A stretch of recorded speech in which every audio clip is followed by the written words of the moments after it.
봐요. 네. 하긴 또 미술이니까 그러겠네요. 자, 일렉트론에 의한 디프렉션 패턴에 대한 얘기고요. 여기서 이제 포인트는 뭐냐면 포텐셜 디퍼런스가 증가되면 어떻게 될 거냐라는 얘기인데요. 저희가 이제 물질파의 개념으로 접근을 할 수가 있어요. 그래서 물질파 같은 경우에는 mv 람다가 하의 형태잖아요. 그래서 포텐셜 디퍼런스가 증가를 하면 속력이 증가를 하게 되고요. 결과적으로 파장이 짧아지게 됩니다. 여러분들이 지금 문장으로 봐서 이해가 잘 안 되시는 걸 텐데요. 저 상황이 어떤 상황이냐면 이렇게 생긴 전자선 회절 무늬를 본 적이 있으실 거예요. 그죠? 그래서 이제 이 경우에 이 무늬 사이의 간격이 람다에 비례를 합니다. 그래서 이제 그 무늬 사이 간격이 어떻게 될 거냐라고 질문을 하고 있는 거죠. 그래서 파장이 짧아지기 때문에 서로 더 가까이에 붙게 될 거다라는 답을 골라주시면 돼요. 되셨어요? 네. 전에도 한번 나왔었던 녀석인데요. 그죠? 놀렸나요? 네. 네, 알고 고마워요. 자, 저번에도 한번 나왔었던 녀석인데요. 기본적으로 핵 반지름이 가장 작은 핵의 반지름을 1.2 곱하기 10의 마이너스 15승, 즉 1.2 femto라고 기억을 하고 계시면 아예 편해요. 요게 이제 수소 원자핵 반지름이고요. 이때는 뉴클레온이 한 개짜리인 상황인 거죠. 그래서 보시면은 4배잖아요. 얘는 디아미터는 아니죠? 그냥 4배이기 때문에 결과적으로 부피는 64배가 될 거 아니에요? 그러면 들어갈 수 있는 뉴클레온의 개수도 몇 개가 될 거냐면 64개가 되겠죠. 그래서 이걸 골라주시면 되는 심플한 상황입니다. 그러니까 핵의 밀도. 자, 뭐라고 질문을 했느냐? 에너지의 SI 단위가 뭐냐? 라고 질문을 했어요. 이건 어렵죠. 뭐 외우기 귀찮고. 그래서 이제 에너지의 단위는 원래는 줄이잖아요. 그럼 줄은 힘 곱하기 거리로 표현을 할 수가 있고요. 다시 힘 곱하기 거리를 질량 곱하기 가속도 곱하기 거리로 표현을 할 수가 있죠. 그럼 질량의 단위인 킬로그램에 가속도의 단위인 미터 퍼 세크 제곱에 마지막 거리의 단위인 미터까지 곱해주게 되면 결국 킬로그램 미터 제곱 퍼 세크 제곱이 되겠죠. 그래서 이렇게 구하시면 됩니다. 하기 때문에 2분의 델타 D가 T분의 델타 T의 곱하기 제곱이기 때문에 2배가 되죠. 이제 이렇게 구해주시면 됩니다. 그러면 T분의 델타 T는 얼마냐? 2.0분의 0.2니까요. 0.1이겠네요. 그렇죠? 그래서 거기에 2배를 해주니까 0.2가 나와요. 되셨죠? 자, 그럼 결국은 델타 D를 구하는 문제이기 때문에 D를 다시 곱해야 되는데 D가 얼마냐면 2분의 1의 AT 제곱이니까 A는 생각 안 한다고 하면 그렇죠? 그래서 이 녀석이 제곱 T 제곱이기 때문에 아니다 A까지 곱한 거구나. 네. 요거 2분의 1에다가 중력 가속도 10을 곱하고요. 거기에 2 제곱을 해서 20이 만들어질 거예요. 그래서 이제 20 곱하기 0.2가 돼서 결과적으로는 플러스 마이너스 4m가 된다. 이렇게 계산을 하시면 되겠죠. 네. 자연스럽게 A는 지네 맘대로 쌩까고 있네요. 얘는 이제 5의 원자 모형에서는 연속 스펙트럼이었잖아요. 실제로는 연속 스펙트럼이 나오지 않아요. 러더퍼드의 원자 모형에서는 연속 스펙트럼이었던 걸 5의 원자 모형을 통해 선 스펙트럼이 나오는 이유를 설명했었기 때문에 이제 이거는 패러다임 시프트에 해당한다 라고 얘기를 하고 있습니다. 잘 알고 있는 건 1.6 곱하기 10의 마이너스 19승 쿨롱이죠. 그러면 저거를 앞에 붙어 있는 마이크로, 밀리, 킬로, 메가를 이용해서 얘기할 수 있느냐라는 질문인 거예요, 그냥. 자, 그럼 마이크로는 10의 마이너스 6승이잖아요. 그러면 저걸 쓰게 될 경우에는 13승이어야겠죠, 10의 마이너스. 밀리는 10의 마이너스 3승이기 때문에 10의 마이너스 16승이어야 할 거고요. 킬로는 10의 세제곱이니까 10의 마이너스 22승 잘 맞죠. 메가는 10의 6승이기 때문에 10의 마이너스 25승이 돼야겠네요. 그렇죠? 산수가 안 되고 있어요 갑자기. 자, 그래서 쉽게 시임을 할 수 있다. 포인터 밑에 다시 미러가 있대요. 이제 반짝반짝 하겠죠. 쟤는 진짜 미러인 거예요. 그래서 이제 저 미러가 왜 있느냐라고 질문을 하는 건데요. 결론은 패럴렉스 에러를 줄이는 겁니다. 패럴렉스 에러는 시차, 오차라는 거고요. 사람이 보는 것에 따라 달라지는 것에 의한 에러를 줄이고 싶은 거예요. 그럼 어떻게 보는 거냐? 이게 각도상으로 이렇게 보면 눈금이 살짝 이렇게 될 거잖아요. 이쪽으로 왼쪽으로 넘어갈 거고, 반대로 이렇게 봐버리면 오른쪽으로 눈금이 밀리겠죠. 그래서 이 거울에 있는 선과 원래의 선이 하나의 선이 되는가를 확인하는 겁니다. 그러니까 두 선이 일치하면 정확하게 위에서 내려다 봤다는 의미가 되잖아요. 그래서 이제 그걸 가지고 하는 거다라는 얘기고요. 그래서 시차 오차를 줄인다. B에 해당하는 정답이 될 것 같아요. 자, 델타 R일 때 길이에 대한 반지름에 대한 언서서티가 델타 R일 때 볼륨에 대한 걸 구해봐라 라는 겁니다. 그럼 볼륨은 기본적으로 3분의 4파이 R의 세제곱의 형태로 구할 거 아니에요? 그러면 R 세제곱 때문에 이제 불합도가 바뀌겠죠? 그래서 역시 곱하기 형태의 불합도이기 때문에 뭘로 구하면 된다? R분의 델타 R의 세제곱이 아래로 내려와서 3이 되는 거죠? 그래서 3의 R분의 델타 R B번이 정답입니다. 좀 생뚱맞습니다. 헬륨 핵의 정확한 직경이 얼마냐라고 얘기를 하고 있어요. 가장 좋은 답을 골라라. 그럼 사실 헬륨 핵의 정확한 직경은 제가 옆에 써놓은 저겁니다. 네. 아까 말씀드렸듯이 수소가 1.2잖아요. 반지름이. 그렇죠? 근데 그거에서 다시 디아미터로 가야 되기 때문에 2.4 곱하기 10의 마이너스 5승이 되는 거고요. 그거에 대해서 다시 헬륨은 질량수가 4다, 니켈레온이 4개이다 보니까 세제곱 루트 4를 곱해줘야만 해요. 그러면 아무리 눈을 씻고 찾아봐도 저 답이 없죠. 그죠? 그래서 얘들 입장에서는 베스트 이스티메이트인 거죠. 어느 게 제일 비슷하냐로 이해하시면 돼요. 정말 화가 나죠. 저희 우리나라로서는 죽어도 이해할 수 없는. 그래서 그나마 제일 가까운 게 C다 이겁니다. 그나마 제일 가까운 게 C다. 그래서 그냥 핵의 크기에 대한 얘기가 나오면 핵은 10의 마이너스 15승 오더잖아요, 대부분이. 그래서 그냥 10의 마이너스 15승쯤 된다 라고 알고 계시면 되는 거고요. 원자는 대충 10의 마이너스 10승쯤 된다. 그냥 요 정도로 하는 게 쟤네 러프한 사고 방식이에요. 보면 얘가 퍼센트로 붙으면 그대로 들어올 거잖아요. 그래서 3배의 4%에 그 다음에 8%가 돼서 총 퍼센트로 얼마가 될 거냐? 20%가 되는 상황이라고 이해하시면 될 것 같아요. 네. 자, 여기도 곱하기 나누기의 형태이기 때문에 다 뭐 해주면 되느냐? 더하기 해주면 되는 상황이죠. 그래서 결국은 뭐 이제 자세하게 얘기를 하면은 람다분의 델타 람다 뭐 더하기 이렇게 해서 정리가 될 텐데 그냥 여기 있는 애들 셋을 싸그리 더하면 되는 거죠. 그래서 이제 각각을 더해보면 10에 0.05에 0.5니까 얼마가 될 거냐면 15.05군요. 15.05인데 결국 이거랑 이제 제일 가까운 거 고르면 되는 거죠. 그래서 얼마가 된다? 15%가 될 거다 라고 정리하시면 될 것 같아요. 네, 10번입니다. 자, 10번은 특이한 상황에 대한 얘기를 했어요.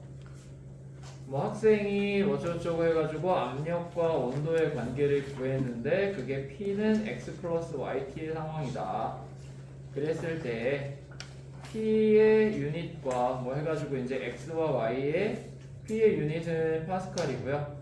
그 다음에 T의 유닛은 켈빈일 때 X와 Y의 단위를 구해봐라 라고 얘기를 하는 거죠. 그래서 이제 정리를 해보면 별건 아닙니다.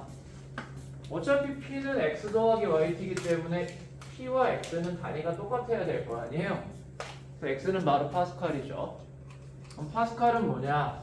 뉴턴 퍼 미터 스퀘어가 파스칼이죠. 그래서 이제 이걸 정리해야 되는데 뉴턴은 킬로그램, F는 MA에 의해 미터 퍼 세크 제곱이고요. 다시 거기에 1 나누기 미터 제곱이 걸려야 되니까 정리를 해보면 킬로그램에 미터 퍼 세크, 미터 세크 제곱으로 이렇게 킬로그램 퍼 미터 세크 제곱이 될 것 같아요. 그래서 여기 이제 첫 번째 앞에 거고요. 뒤에 거는 이거를 뭘로만 나눠주면 되느냐? YT가 파스칼이어야 되는 거잖아요. 그럼 T로 나눠주면 되기 때문에 여기에 나누기 뭐만 하나 더 붙으면 돼요? 켈빈만 하나 더 붙으면 되는 거죠. 그래서 이렇게 켈빈까지 붙여주시면 될 거다 라는 거죠. R에 대한 얘기입니다. 그리고 요건 에어리어에 대한 얘기예요. 그래서 원의 넓이는 파이 R 제곱의 형태잖아요. 그러다 보니 당연히 R분의 델타 R의 제곱 때문에 2배를 걸어주시면 되는 거죠. 그래서 R분의 2 델타 R A가 정답이더라. 자, 이번에는 단위가 이거인 게 뭐니? 라는 질문인 거예요. 그래서 킬로그램에 퍼 미터 퍼 세크 그렇군요. 제가 잘못 봤군요, 얘를. 어제 답이 이상하네. 잘못된 애로 고쳐놨는데. 킬로그램 미터 퍼 세크 제곱이 아니군요. 네, 잘 보고 있나 본 거예요. 네. 자, 이 녀석은 킬로그램 미터 퍼 세크 제곱이죠. 네. 자, 그럼 킬로그램에 나누기 미터 세크 제곱은 누구냐라는 질문인 거네요. 자, 그럼 에너지를 먼저 한번 생각을 해보면 힘 곱하기 거리잖아요. 그러면 킬로그램에 미터에 미터 제곱 세크 제곱이 만들어질 거고요. 그래서 일단 이건 아니네요. 자, 운동량을 생각해 보면 운동량은 질량 곱하기 속도니까 킬로그램 미터 퍼 세크가 되겠죠. 그래서 이것도 아니고요. 그러면 답은 자연스럽게 D겠네요. 자, 프레저고요. 프레저는 파스칼. 다시 쓰면 뉴턴 퍼 미터 스퀘어입니다. 그래서 뉴턴이 F는 MA니까 킬로그램 미터 퍼 세크 제곱에 다시 1 나누기 미터 제곱의 형태가 만들어지기 때문에 저희가 원하는 이 모양이 잘 맞아 들어갈 것 같아요. 그래서 정답이 D죠. D입니다. 그렇죠? 자, 14번도 보시면 이번에는 뭐라고 물었느냐? 단위 부피당 저장된 에너지와 단위가 같은 게 뭐냐라고 질문을 했어요. 그럼 단위 부피당 저장된 에너지면 줄 퍼 세제곱미터의 형태로 써야만 하겠죠. 그리고 줄은 다시 힘 곱하기 거리의 형태이기 때문에 두 개를 정리해보면 뉴턴 퍼 미터 스퀘어가 나옵니다. 그리고 이 단위는 뭐냐면 파스칼이죠. 그래서 그대로 압력의 단위다 라고 정리를 해주시면 될 것 같아요. 자, 15번은요. 주어진 두 개의 자료를 가지고 불확도를 판정하는 얘기입니다. 이제 앱솔루트 언서턴티는요. 이런 상황에서는 오차막대의 크기와 데이터 분포에 의해서 결정이 된대요. 지금 비교를 해보면 오차막대의 크기가 똑같죠? 그리고 데이터의 분포도 똑같이 4개 분포되어 있는 정도도 똑같죠? 그래서 이럴 경우에는 Absolute Uncertainty는 차이가 없고요. 그 다음에 이제 Fractional Uncertainty가 어떤 차이를 보이느냐라고 얘기를 해야 되는데요. 이 녀석은 데이터의 측정값에 영향을 받아요. 그러니까 왼편에 있는 Absolute Uncertainty에서 나누기 측정값을 하게 됩니다. 그죠?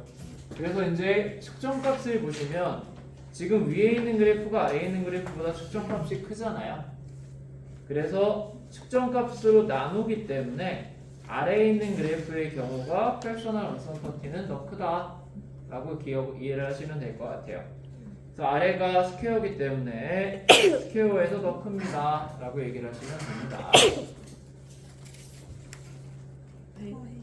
양 다 더하면 되죠. 16번은. 네. 그래서 싸그리 더하니까 60.0 더하기 빼기 0.6이 되죠. 그래서 앱솔루트 언서턴티는 0.6이다. 끝이죠. 했을 때 프랙셔널 언서턴티를 구해라 라고 얘기를 했는데요. 자, 보시면 뭐 MV잖아요. 결국은 운동량이 질량 곱하기 속도기 때문에 곱하기 형태에서 이렇게 되는 건 뭐 당연한 상황이겠죠. 네. 그래서 M에 대한 거 50분의 1과 V에 대한 거 25분의 1을 더하게 되면 0.06이 나오죠. 그래서 프랙셔널 언서턴티는 0.06이다 라고 정리하시면 될 것 같습니다. 자, 18번을 보시면요. 웨이브 파동의 인텐시티가 줄 퍼 유닛 에어리어 퍼 유닛 타임이래요. 그래서 에너지 퍼 유닛 에어리어 퍼 유닛 타임이니까 줄 퍼 미터 제곱 세크의 형태가 만들어지겠죠. 그랬을 때 이걸 SI 단위계로 나타내면 어떻게 될 거냐라고 얘기한 거고, 늘 보는 것처럼 줄이니까 힘 곱하기 거리, 그래서 킬로그램에 미터 퍼 세크 제곱에 곱하기 미터의 형태가 만들어지겠죠. 그리고 나누기 다시 미터 제곱의 세크니까요. 뿅뿅뿅 없어지고 뿅, 밑에는 남겠네요. 그래서 킬로그램에 세크의 마이너스 세제곱 이런 형태로 만들어질 거다라는 거죠. 제가 무슨 의미가 있을까요? 시간의 세제곱분의 질량. 정말 의미 없는 것 같은데 계산을 하시면 돼요. 그래서 P 같은 경우는 쟤네들의 가운데 값을 잡아봤을 때 원점을 지나지 않죠, 절대. 근데 Q 같은 경우는 거의 원점을 지나잖아요. 그래서 시스테매틱 에러는 Q가 더 작습니다.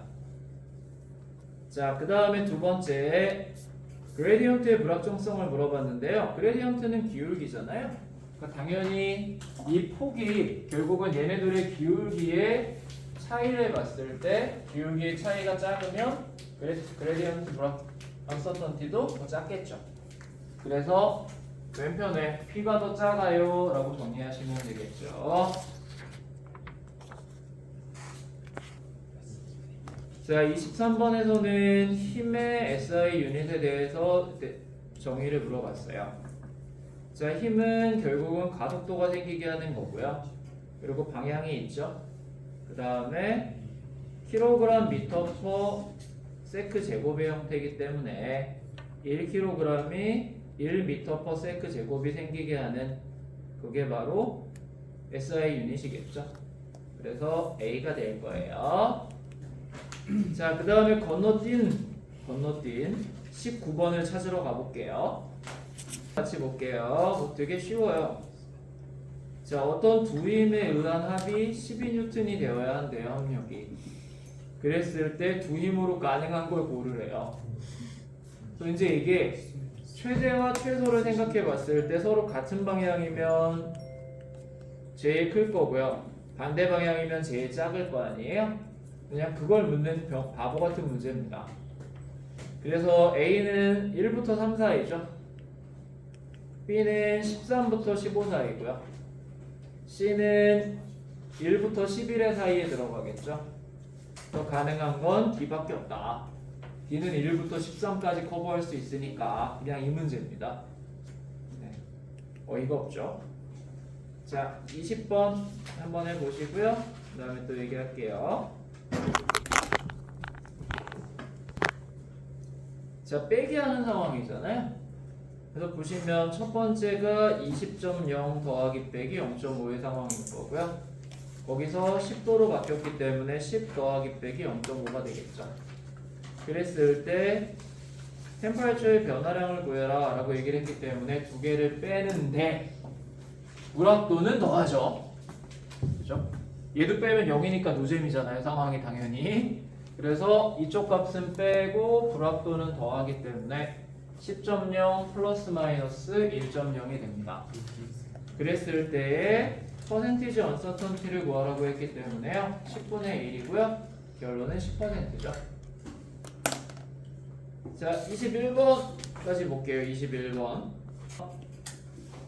자, 일단은 반지름이 10.0 플러스 마이너스 0.5랍니다. 그랬을 때의 면적에 대한 얘기를 하고 있어요. 그럼 파이 r 제곱이겠죠. 그렇죠? 그래서 이제 파이 r 제곱을 구해야 하는데 일단은 그냥 값은 파이 곱하기 10제곱이 될 거예요.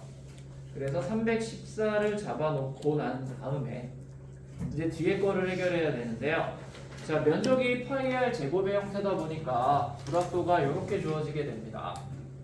그래서 저희가 d분의 2델타 d를 구하면요 0.1이 나오죠. 그래서 다시 거기에 a를 곱해야 델타 a가 나올 거 아니에요? 그래서 a 아까 구해놓은 314를 곱하시게 되면 31.4가 나와요. 근데 얘도 역시 또 가장 가까운 걸로 처리를 하게 되어 있기 때문에 31까지만 끊어주셔서 정답은 D가 될 겁니다. 네, 여기까지 할게요.